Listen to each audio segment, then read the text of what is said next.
So saan choosy ka ba sa parte ng manok na kinakain mo pero hindi na raw mahalaga kung anong parte ang paborito ngayon dahil pwede nang lantakan ang isang buong manok? Mukhang tapos ang gutom niyan, Kuya Kim, ha? Maiinggit na naman tayo sa kwentong inalam ni Juancho Trevino. Bakit kayo magtitiis sa pera-peraso kung pwede naman isang buong manok na sigurado kung hindi kayo mabibitin? At yan ang dinayo natin ngayong araw sa Valenzuela City. Alam nyo naman, game akong subukan yan kung saan bida ang trending, pinipilahan at pagkasarap-sarap na pagkain. Tara na!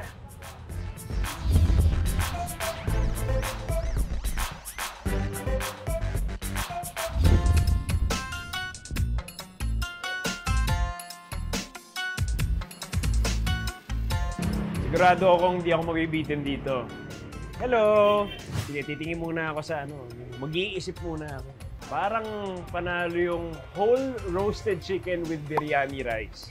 O, isang order nun. Itong 300 pesos worth of an order na whole roasted chicken with biryani rice. So, good for 4 halos pala. Pwede kayong maghati ng mga kaibigan o pamilya ninyo. Kakaiba yung concept nila. Ako, personally, first time kong maka-experience ng roasted chicken on top of biryani rice. Roasted chicken, sikat sa Pilipinas yan. Biryani rice, syempre, in mga Mediterranean and Middle Eastern cuisine yan. So, parang I'm excited on how that combination will taste like. Nagsimula yung launch namin ng Kiko's Biryani dito sa Balubaran, Valenzuela noong November 18, 2023. Kasi napanood namin sa isang social media na nag-hype yung chicken biryani. Sinabi ko sa kaibigan ko, ba't hindi namin itry na gumawa? Gusto ko, kakaiba naman ang matikman ng taga Valenzuelano.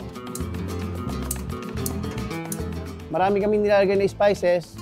Siguro mga 18 spices yung mga nilalagay namin sa rice namin. Bukod yung sa chicken namin. Buong manok, gusto namin pang barkada. Nag-save up ako ng space sa aking tiyan para dito sa isang buong manok na lalantakan ko.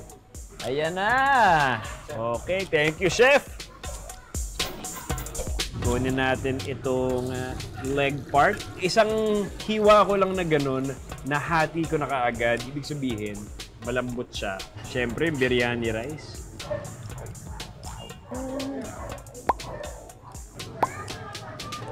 Imagine niyo. Lalabas kayo ng pamilya nyo or kasama mo yung barkada mo. Kakain kayo ng isang buong manok na worth 300 pesos. Busog na busog na kayo, sinisigurado ko sa inyo. Lahat ng kakain ito magiging masaya kasi hindi kayo mabibitin. Malasa, juicy, at hindi tinipid ang mga sangkap. 2 thumbs up talaga ako sa isang buong manok na ating nilantakan. Naiingit pa kayo mga kapuso, huwag kayong mag-alala dahil kasama ko kayo sa aking next food adventure. Ako po si Juancho Trevino at yan ang kwentong dapat alam mo.